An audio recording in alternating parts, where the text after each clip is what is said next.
बिस्मिल्लाहिर्रहमानिर्रहीम। रब्बे ज़िदनी इल्मा, इस दुआ के साथ और वो तमाम नेक ख्वाहिशात के साथ जो एक टीचर या उस्ताद अपने तालिब इल्म के लिए कर सकता है। We have already started the chapter number 6 और आज हम उसका अटेंड कर रहे हैं लेक्चर नंबर 5। यूजुअली स्टूडेंट्स ऐसा होता है कि हम बोर्ड के कॉर्नर से लेक्चर को स्टार्ट करते हैं, लेकिन चूंकि आज मुझे एक बहुत बड़ा टेबल बनाना था रिगार्डिंग द न्यूट्रिशन, तो आज हम लेक्चर को बिल्कुल सेंटर से स्टार्ट करेंगे। और आपको लास्ट टाइम याद होगा स्टूडेंट्स कि हम लोगों ने बात को छोड़ा था राइबोसोम्स के ऊपर, मीजोसोम्स पे, राइबोसोम्स पे, और अब हम उसी के लास्ट पार्ट को कंटिन्यू करने वाले हैं जिसका नाम है शायद है granules and storage. Right students, so वही बात है, अपने कॉपी पेन निकाल लीजिए और कोशिश करें कि आप इसकी जितनी भी इंपॉर्टेंट बातें हैं वो नोट करें। और वैसे तो मेरी ख्वाहिश ये होती है कि मैं बोर्ड को ही आपके लिए एक फ्लैश कार्ड के तौर पर प्रूव करूं। सो आज देखना ये है कि हम इसमें क्या क्या सीखने वाले हैं। तो नंबर स्टोरेज ग्रेन्यूल्स को अंडरस्टैंड करेंगे, फिर हम एक बड़ी इंपॉर्टेंट प्रॉपर्टी पढ़ेंगे बैक्टीरिया की, that is called as what, ability to form cyst and spores. उसका कंपैरिजन देखेंगे, उधर में डिफरेंस देखेंगे, और फाइनली इस लेक्चर में हम बैक्टीरिया कैसे खाते पीते हैं, मींस उनकी न्यूट्रिशन कैसे है, इसको हम डिस्कस करेंगे आज के लेक्चर में। So let's move to the whiteboard. जी माय डॉक्टर्स, मैं आपसे डिस्कस ये कर रहा था कि अगर आप मेडिकल फील्ड के प्रोफेशन से एसोसिएट होते हैं फ्यूचर लाइफ में किसी भी तरीके से, तो आप लोगों का सामना जिस ऑर्गेनिज्म से हमेशा रहेगा, जिसके साथ आपकी जंग हमेशा जारी रहेगी, मीन ऑनगोइंग बैटल, वो क्या है हमारे पास, बैक्टीरिया। राइट, वैसे तो और भी पैथोजेंस है, लेकिन बैक्टीरिया का अपना एक यूनिक मकाम है और उसी ऑर्गेनिज्म को आज हम पढ़ रहे हैं और उसकी हम एक और यूनिक प्रॉपर्टी को स्टडी करने वाले हैं, that is called as their ability to make granules and to store the food. Right students, तो इसी टॉपिक को हम यहाँ स्टडी करने वाले हैं। नंबर वन थिंग इज कि हमें एड्रेस करना है प्रॉब्लम को, कि आखिर बैक्टीरिया को ऐसी कौन सी प्रॉब्लम्स का सामना करना पड़ता है कि जिसके बाद वो अपने अंदर कोई ना कोई ग्रेन्यूल डेवलप कर लेता है जिसके अंदर उससे फूड को स्टोर करना होता है। तो पहली बात स्टूडेंट्स क्या है, नंबर वन, कि environmental conditions are very harsh. Right, कि जिस कंडीशन में वो ऑर्गेनिज्म रह रहा है उस कंडीशंस में available sources of nutrition they are scarce. Scarce का मतलब है स्टूडेंट्स कि वो बहुत कम है, यानी कि अगर उसके सराउंडिंग में अमाउंट ऑफ फूड कम है और उसने अपने आप को सर्वाइव करने के चांसेस को बढ़ाना है, तो that organism should have the ability to store the food to overcome some very abnormal और ड्रास्टिक कंडीशंस। तो पहली बात तो हमारे पास ये हो गई। दूसरी बात स्टूडेंट्स क्या हो सकती है कि जो फूड है हमारी सराउंडिंग में वो तो अवेलेबल है, राइट, लेकिन that particular organism is basically facing what, very very strong competition with the other species of the bacteria. Right, तो यहाँ पे जो एनवायरमेंट है, environment is very very competitive. तो जब एनवायरनमेंट बहुत ही कॉम्पिटिटिव होगा तो भी जाहिर है अमाउंट ऑफ फूड ज्यादा होने के बावजूद मुकाबले की वजह से स्कार्स नजर आएगी। तो इस वाले केस में भी कामयाब बैक्टीरिया वही होंगे जो ज्यादा देर तक और ज्यादा क्वांटिटी में फूड को अपनी बॉडी में स्टोर कर सकेंगे, और इसी स्टोर्ड फूड की मदद से ही वो अपनी एनवायरमेंटल कंडीशंस को ज्यादा देर तक फेस कर सकेंगे। सो नीड की इस बात की थी स्टूडेंट्स, अगर कंडीशंस बहुत हार्श है और एनवायरनमेंट बहुत कॉम्पिटिटिव है तो जरूरत ये है कि हम लोग फूड को स्टोर करें। और हम जब फूड को स्टोर करते हैं तो हमारे बैक्टीरिया के साइटोप्लाज्म में डिफरेंट किस्म के ग्रेन्यूल्स बन जाते हैं। अब अगली डायग्राम में हमने देखा है कि बैक्टीरिया ने इस प्रॉब्लम को सॉल्व कैसे किया। तो देखें, हम लोगों ने ऑलरेडी डायग्राम ड्रॉ की हुई है जिसमें जाहिर है ये एक बैसिलस है, it may be an E coli, right, और ये जो मेरे पास ऑर्गेनिज्म है ये बहुत तेजी से फूड को एब्जॉर्ब कर रहा है। और मैंने आप लोगों के लिए यहाँ पे सीक्वेंस में GPS लिखा है, आपको पता है कि ये एक मॉडर्न टेक्नोलॉजी है, GPS, global positioning system, GPS लिख दिया। और फिर मैंने आप लोगों के पास एफएसएच, अगर आप मेडिकल स्टूडेंट है तो आपको एफएसएच फॉलिकल स्टिमुलेटिंग हार्मोन के नाम से भी चीज याद रहेगी।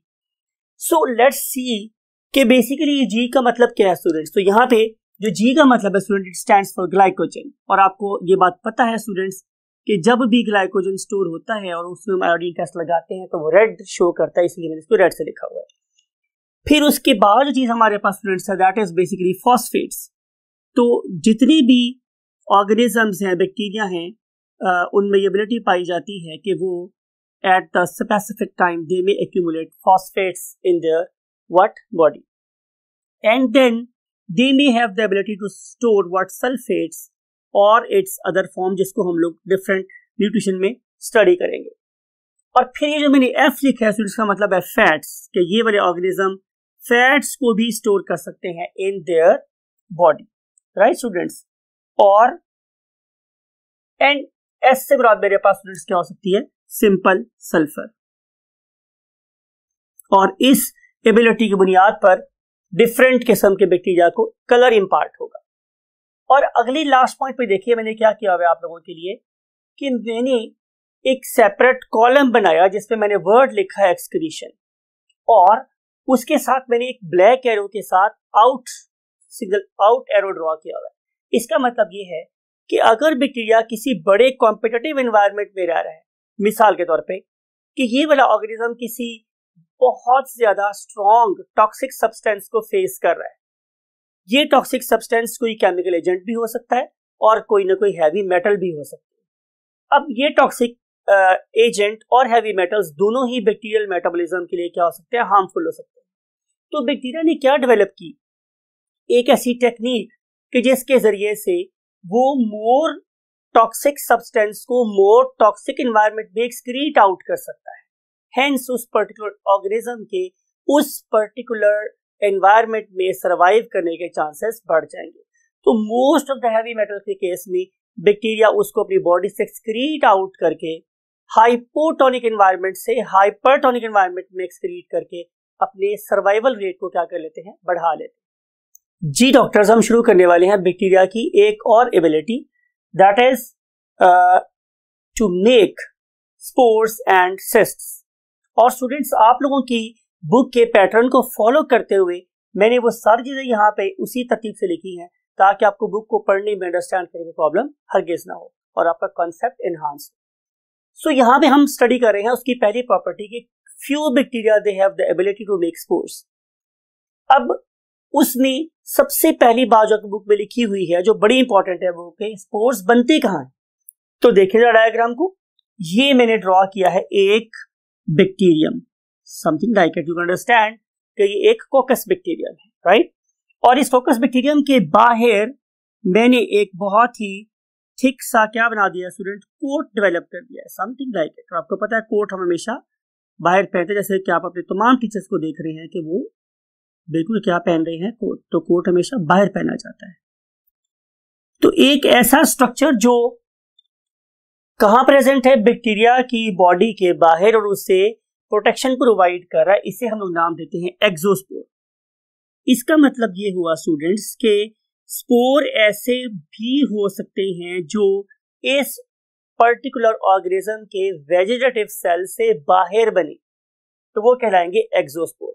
लेकिन अब आप जरा इस सेकंड केस को देखिए। इस सेकंड केस में मैंने आप लोगों के लिए ड्रॉ किया है एक बैसिलस, राइट। और आप ये देखें कि इस बैसिलस के अंदर एक स्पोर जनरेट हो गया अंदर। इसने किया क्या स्टूडेंट्स कि इसने डबल शील्ड यूज की। भाई इसके बाहर सेल वॉल तो है ही जो इसे प्रोटेक्शन दे रही है, तो क्यों ना ऐसा किया जाए कि अपने सेल वॉल के अंदर ही रहते हुए अपने सारे के सारे वाइटल मटेरियल्स को एक जगह कॉन्सेंट्रेट किया जाए और उसके बाद उसके गिर्द एक वॉल सेक्रेट कर ली जाए, एक स्ट्रॉन्ग डिफेंसिव शील्ड सिंथेसाइज कर ली जाए। इस पर्टिकुलर शील्ड में और इस एक्सोस्पोर के बारे में मैंने आपसे जिक्र किया कि जो इंपॉर्टेंट बात है वो ये है कि चाहे एक्सोस्पोर हो या एंडोस्पोर हो, इसके रॉ मटेरियल्स वो सारे के सारे कहां से आते हैं स्टूडेंट, बैक्टीरिया के अपने मेटाबॉलिज्म से आ रहे होते हैं, राइट। तो एक ऐसा स्पोर जो बैक्टीरियल बॉडी के इनसाइड डेवलप हो उसे हम लोग नाम देते हैं एंडोस्पोर। क्या नाम देते हैं स्टूडेंट्स हम लोग उसे? एंडोस्पोर। आप कंफ्यूज ना हो इसलिए मैं लंबी लाइन लेके यहां पे लिख रहा हूं what? Endospore. Endospore. So if spore is developing outside the organism, it is called as exospore. If spore is developing inside the vegetative cell, तो हम इसे नाम देते हैं एंडोस्पोर। आइए हम ये देखते हैं कि सिस्ट कहां बन सकती है। तो आंसर इज कि cyst always forms outside the vegetative cell. हमेशा बाहर बनेगी, सिस्ट कभी भी अंदर नहीं बन सकती। और दूसरी बात यह है स्टूडेंट्स कि सिस्ट का जो रॉ मटेरियल है वो कुछ भी हो सकता है।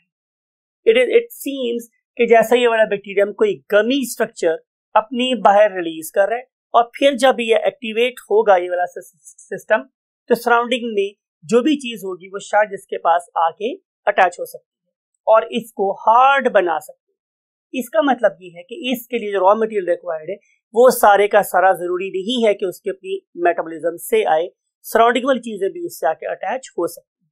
सो एक बहुत बड़ा डिफरेंस है between the spore and cyst, right. अब हम देख रहे हैं आगे वाई ऐसा हो क्यों रहा है।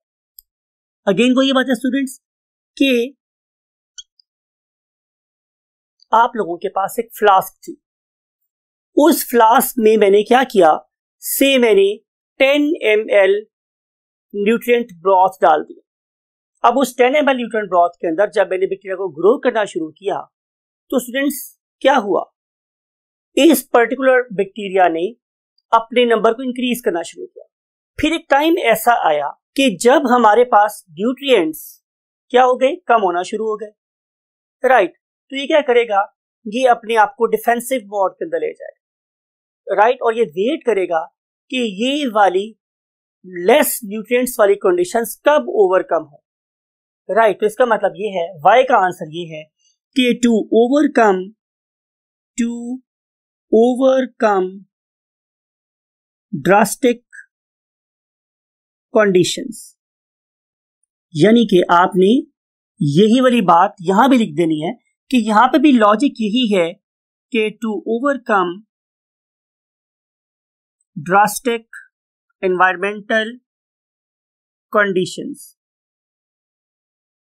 drastic environmental conditions। अगली बात, ड्रास्टिक environmental conditions जब होंगी तो कौन कौन सी ऐसी चीजें हो सकती हैं जो इस पर्टिकुलर स्पोर को या सिस्ट को डिस्टर्ब कर सकती। जाहिर है हम हर उस चीज के अगेंस्ट रेजिस्टेंस डेवलप करेंगे जो इसको तंग कर सकती। अब यहां पे हमने लिस्ट बना दी है उसकी कि लाइट इसे डिस्टर्ब कर सकती है। डेसिकेशन का मतलब होता है कि अब कंडीशंस विदाउट वाटर है। मैंने बहुत दफा आप लोगों से ड्राई मैथ्स में ये जिक्र किया हुआ है कि अगर मैं आपको उठा के डेसिकेटर में डाल दूं, वहां से वाटर वेपोरेट करवा दूं, तो इसका मतलब है कि डेसिकेटेड एनवायरनमेंट एक ऐसा माहौल होगा जिसमें अमाउंट ऑफ वाटर कम होगी या नहीं होगी। सो इसको डिहाइड्रेटेड एनवायरनमेंट से भी बचाएगा। और पीएच मीन के कंडीशंस या तो बहुत एसिडिक हो गई हैं या बहुत ज्यादा बेसिक हो गई, तो उस वाले केस में भी जाहिर है रेजिस्टेंस कौन प्रोवाइड करेगा इसको, जाहिर है स्पोर या सिस्ट।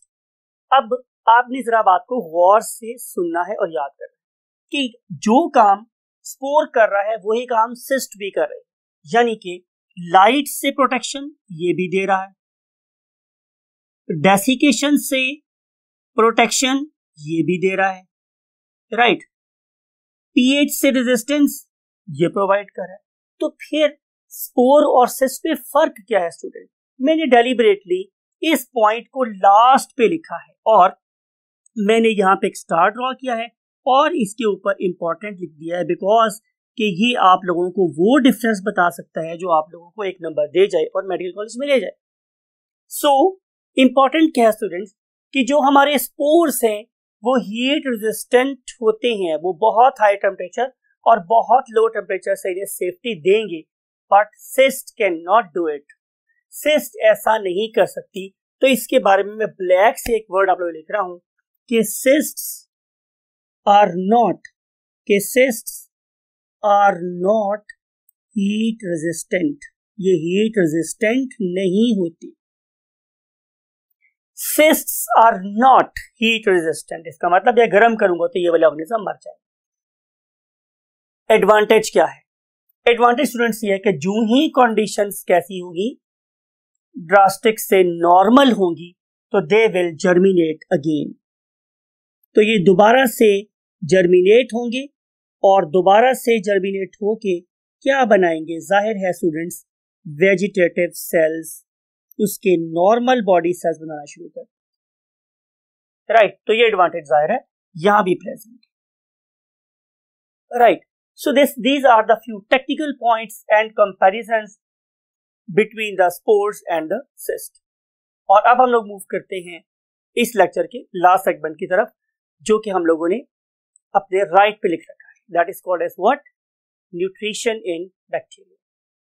हम डिस्कस करने वाले हैं एक और बहुत ही important, very very very important topic, इसलिए मैं आपको यहां पे लिख रहा हूं ऐसे वी इंपॉर्टेंट, यानी कि ये कोई बहुत ही इंपॉर्टेंट टॉपिक है और आप लोगों को रिसर्च में और जाहिर है during the course of treatment भी आपके काम आएगा।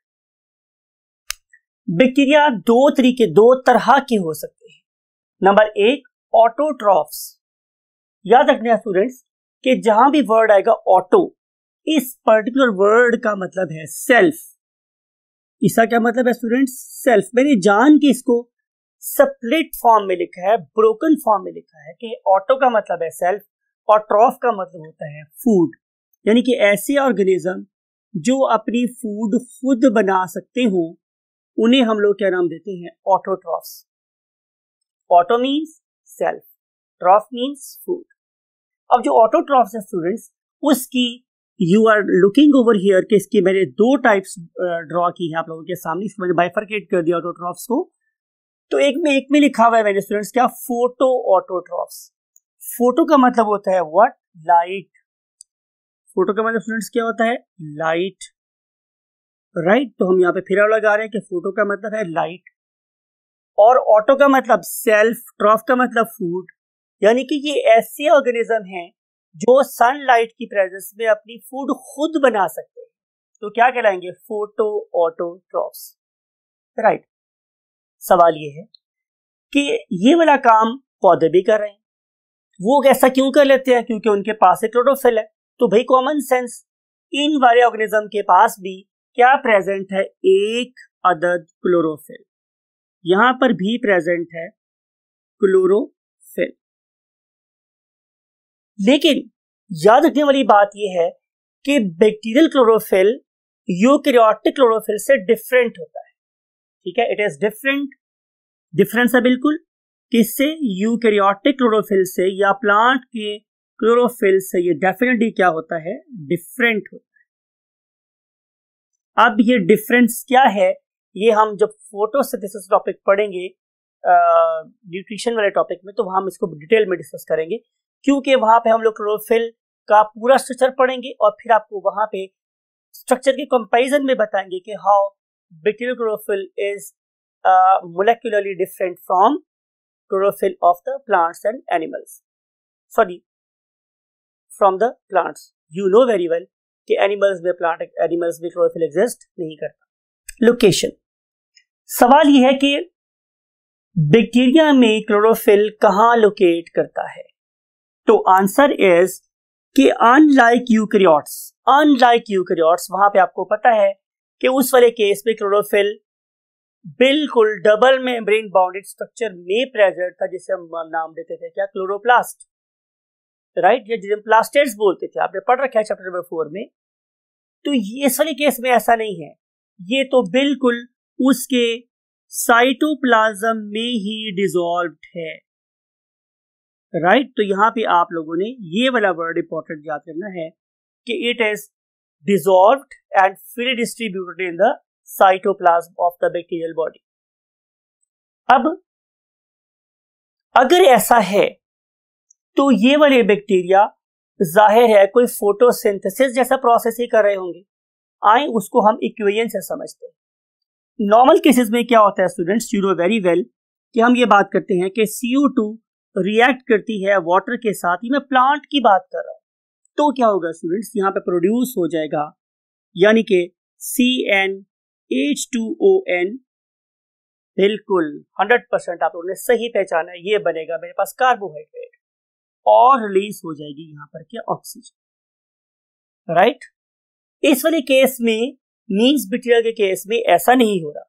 बैक्टीरिया के केस में CO2 तो वही है, मींस पहला रॉ मटेरियल वही है CO2, लेकिन जो दूसरा रॉ मटेरियल है वो वाटर नहीं है।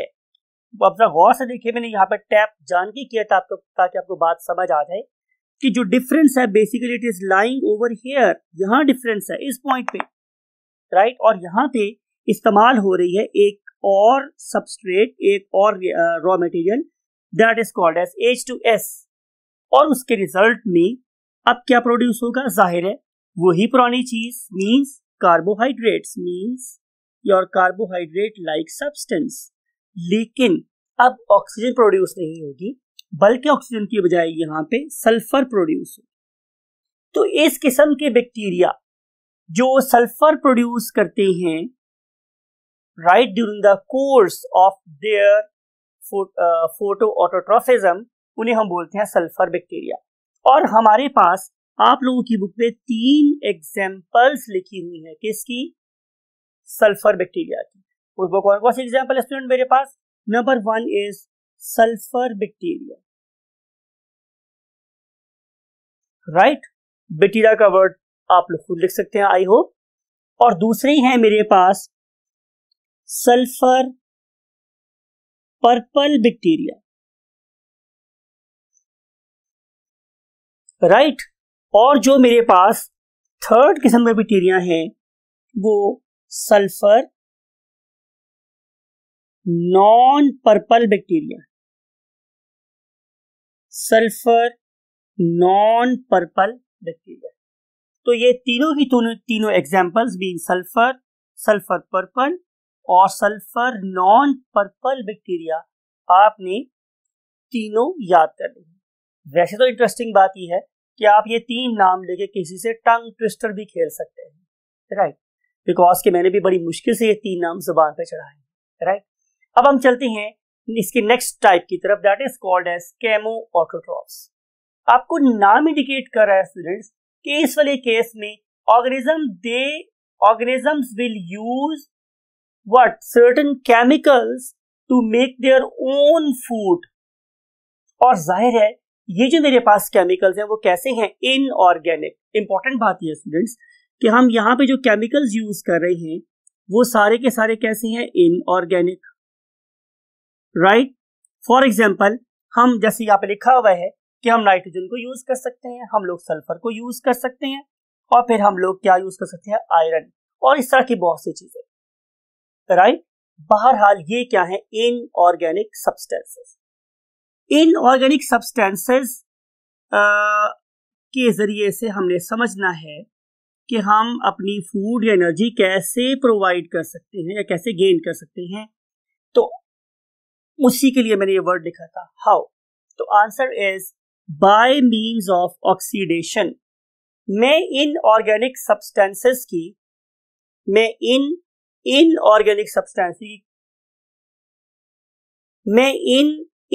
सब्सटेंसेस की ऑक्सीडेशन करूंगा, तो उसके रिजल्ट में जो पैकेट ऑफ एनर्जी रिलीज होगा उससे being bacteria I will use to carry out my own body reactions, right. अब ऑक्सीडेशन का मतलब क्या है स्टूडेंट्स, नंबर वन स्टूडेंट्स ये है कि एडिशन ऑफ ऑक्सीजन, या तो आप O2 को ऐड कर दो या आप लॉस ऑफ क्या कर दो, हाइड्रोजन, या आप हाइड्रोजन को लॉस कर दो, और या फिर आप लोग लॉस कर दो किसको, इलेक्ट्रॉन्स को, राइट। तो इनमें से अगर आप ये तीनों में से कोई भी काम कर रहे हो तो जाहिर है आप क्या कर रहे हैं, ऑक्सीडेशन, राइट। ऐसा भी हो सकता है कि आप लॉस भी कर रहे हो ऑक्सीजन को, और आप गेन भी कर रहे हो ऑक्सीजन को, और लॉस भी कर रहे हो हाइड्रोजन को, और लॉस भी कर रहे हो इलेक्ट्रॉन को, जैसा कि आपको इस एग्जांपल में नजर आ रहा है, ये वाले बैक्टीरिया जिन्हें हम लोग नाइट्रीफाइंग बैक्टीरिया बोलते हैं, जो हमारे नाइट्रोजन साइकिल को ऑपरेट करने में एक बहुत ही इंपॉर्टेंट या की रोल प्ले कर रहे हैं, हम उन पर्टिकुलर बैक्टीरिया के बारे में यहां बात करें कि they can oxidise ammonia. You may see over here कि ये मेरे पास एक अमोनिया है, जब मैंने इसको O2 से मिलाया तो जाहिर है यहां से हाइड्रोजन का लॉस हो गया और ये वाली ऑक्सीजन को गेन कर लिया नाइट्रोजन ने, और रिजल्ट में मेरे पास क्या प्रोड्यूस हो गया, NO2-1। अब ये जो NO2-1 है, ये बनना किस से एसोसिएट करता है, by the loss of hydrogen and electron. Right students, इसलिए ये कहलाएगी मेरे पास व्हाट, ऑक्सीडेशन। इस पर्टिकुलर केस में जो एग्जांपल आप लोगों के माइंड में हमेशा रहनी चाहिए, that is called as Nitrosomonas. Right, ये रिएक्शन करने वाले बैक्टीरिया का नाम है students what, Nitrosomonas. Nitrosomonas. So this very organism, this very bacteria can carry out this reaction, और हम यूज कर सकते हैं इस प्रोडक्ट को आगे मजीद, यानी कि अगर मेरे पास NO2 बन चुका है तो मैं इसको फर्दर कन्वर्ट कर सकता हूं into nitrates. So nitrite will be converted into nitrate by the further addition of oxygen. यहां देखिए NO2 था और यहां पे NO3 हो गया, अब अभी मैं मजीद ऑक्सीजन ऐड कर रहा हूं तो इसको मैं क्या बोलूंगा, ऑक्सीडेशन, और रिजल्ट में इस दफा भी 2 प्रोटॉन प्रोड्यूस होंगे, इलेक्ट्रॉन रिलीज होगा। अब इस पर्टिकुलर केस में जो बैक्टीरिया या जो एग्जांपल हम यहां पे कोट कर सकते हैं, उस एग्जांपल का नाम है नाइट्रोबैक्टर। नाइट्रोबैक्टर,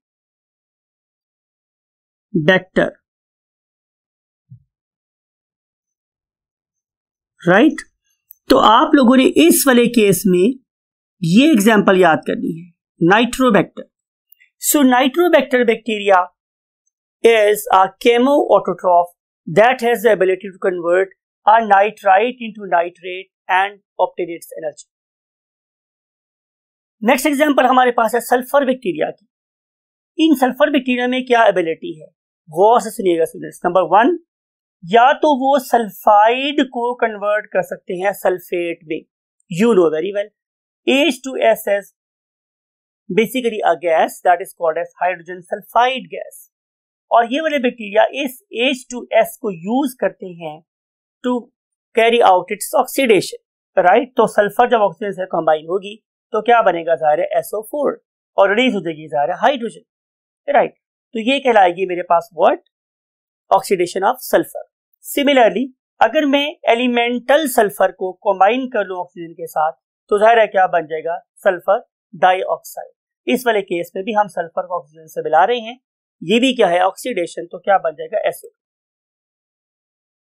फिर जो एक और एग्जांपल आप लोगों की बुक में लास्ट लेवल पे कोटेड है, that is basically oxidation of iron. अब अगर आप लोग अपनी बुक को पढ़ रहे हो स्टूडेंट्स, तो उसमें आप लोगों के लिए वर्ड यूज किया गया है फेरस आयंस और फेरिक आयंस। तो वैसे तो जब हम वर्ड यूज करें फेरस और फेरिक तो इसका मतलब ऑलरेडी आयन ही होता है, लेकिन जब मैं लिख रहा हूं फॉर एग्जांपल फेरस आयन तो इसका मतलब यह है कि जैसे मैं बोल रहा हूं अबू बाप, राइट, अबू भी वही चीज है और बाप भी वही चीज है, तो इस लिहाज से तो कहना ये गलत है कि मैं फेरस आयन लिखूं और फेरिक आयन लिखूं। कॉमन सेंस है कि ये फेरस एक ऐसा आयन है जिसके ऊपर +2 मींस पॉजिटिव 2 चार्ज है, और जब ये ऑक्सीडाइज होता है तो इसकी ऑक्सीडेशन स्टेट +3 में कन्वर्ट हो जाती है। तो during the course of conversion of ferrous ion into ferric ion oxidation हो रही है और बैक्टीरिया इसमें अपनी एनर्जी को गेन कर रहे हैं। तो ये तो जो सारे चेंबर हमने तक स्टडी किया है, इसका ताल्लुक इनऑर्गेनिक वर्ल्ड के साथ था, राइट, कि वो बैक्टीरिया जो ऑटोट्रॉफ्स हैं वो एनर्जी गेन कर रहे हैं from the inorganic world, WORLD world, दुनिया। लेकिन अब हम चलते हैं हेटेरोट्रॉफ्स की तरफ। ये आज के लेक्चर की आखिरी बात है। हेटेरोट्रॉफ में स्टूडेंट्स हमारे पास 2 किस्म के ऑर्गेनिजम्स, 2 किस्म के बैक्टीरिया नजर आते हैं। उनमें से एक को हम लोग बोलते हैं सेप्रोट्रॉफ्स, राइट। अब जो सेप्रोट्रॉफ है इनका सोर्स ऑफ फूड क्या है? ऑर्गेनिक। मैंने आपसे बोला था ना कि जो हमने लास्ट बातें की है वो इनऑर्गेनिक वर्ल्ड की है, और जो बातें हम अब कर रहे हैं वो ऑर्गेनिक वर्ल्ड की है, राइट स्टूडेंट्स? यहां भी जो पैरासाइट हैं they also obtain food from organic substances. भाई अगर दोनों ने फूड ऑर्गेनिक सब्सटेंस से हासिल करनी है तो फिर दोनों में फर्क क्या है? तो आंसर इज कि सेप्रोट्रॉफ डेड ऑर्गेनिक मैटर से फूड लेते हैं, जिसे हम लोग क्या बोलते हैं? ह्यूमस भी बोलते हैं, humus, HUMUS, humus, right? It is frequently available in the soil, वहां से ऑब्टेन कर रहे हो। अगर आप जरा गौर से देखें तो वो वाले बैक्टीरिया कि जो डेड बॉडी से फूड लेते हैं उन्हें हम एक और नाम भी देते हैं, और वो नाम स्टूडेंट्स क्या था आपको याद है? जी, उन्हें हम नाम देते हैं डीकंपोजर। बिल्कुल सही बोला आप लोगों ने। तो ये बेसिकली हमारे एनवायरनमेंट के डीकंपोजर भी हैं, और आप लोग इन्हें रिसाइकलर भी बोल सकते हो, क्योंकि ये ऑर्गेनिक सब्सटेंसेस को दोबारा से ऑर्गेनिक फेज से निकाल कर किस में कन्वर्ट कर देते हैं? इनऑर्गेनिक फेज में, और इसीलिए हम इन्हें क्या बोल रहे हैं? डीकंपोजर और रिसाइकलर, राइट? तो ये है सेप्रोट्रॉफ की कुछ कैरेक्टरिस्टिक्स। क्या बोला मैंने? ये ऑर्गेनिक फूड यूज करते हैं, वो फूड हमेशा डेड ऑर्गेनिक मैटर से ऑब्टेन होती है। वो चूंकि डेड ऑर्गेनिज्म है लिहाजा उसकी बॉडी में वेयर टेयर का प्रोसेस स्टार्ट करवाएंगे और ऑर्गेनिक सब्सटेंसेस को दोबारा से इनऑर्गेनिक सब्सटेंसेस में कन्वर्ट कर देंगे। और आज हम बात करें आखिरी की, ये भी ऑर्गेनिक है, लेकिन प्रॉब्लम ये है स्टूडेंट्स की जो पैरासाइट है वो हमेशा फूड ऑब्टेन करते हैं। मैंने डेलिबरेटली इसको रेड से सर्कल किया ताकि ऊपर खतरे की बात हो रही है कि ये जो मेरे पास पैरासाइट्स हैं ये ऑब्टेन करते हैं food from the organic substance, और ये जो ऑर्गेनिक फूड है it is coming from the living organisms. ये फूड हमेशा लिविंग ऑर्गेनिज्म से ऑब्टेन होते। स्टूडेंट्स, अगर ये वाला ऑर्गेनिज्म मेरी बॉडी से सिर्फ फूड ही ले, अगर ये वाला ऑर्गेनिज्म मेरी बॉडी से सिर्फ फूड ही ले तो मुझे कोई प्रॉब्लम नहीं, तो मुझे इसके थोड़े से फूड ले जाने से फर्क भी नहीं पड़ेगा। लेकिन प्रॉब्लम क्या आ रही है? प्रॉब्लम ये आ रही है स्टूडेंट्स कि ये वाले ऑर्गेनिज्म मेरी बॉडी से फूड लेने के साथ साथ मुझे बीमार कर रहे हैं। दे कॉज डिजीज, ये मेरी बॉडी में डिजीजेस फैला रहे हैं, और इससे ज्यादा खतरनाक बात यह है कि दे मे कॉज माई डेथ, इनकी वजह से डेथ भी हो सकती है इफ अनट्रीटेड, राइट? बहुत सी बातें आप लोगों की बुक में नहीं लिखी हुई। फॉर एग्जाम्पल कि बैक्टीरिया की न्यूट्रिशन के एतबार से और भी टाइप्स हो सकती हैं। फॉर एग्जाम्पल हो सकते हैं स्टूडेंट्स सिम्बायोन्ट्स, राइट? फिर इसके अलावा हो सकते हैं मेरे पास क्या? कमेंसल्स, राइट? तो ये क्या होते हैं ये फ्यूचर में आपसे कभी डिस्कस होगा।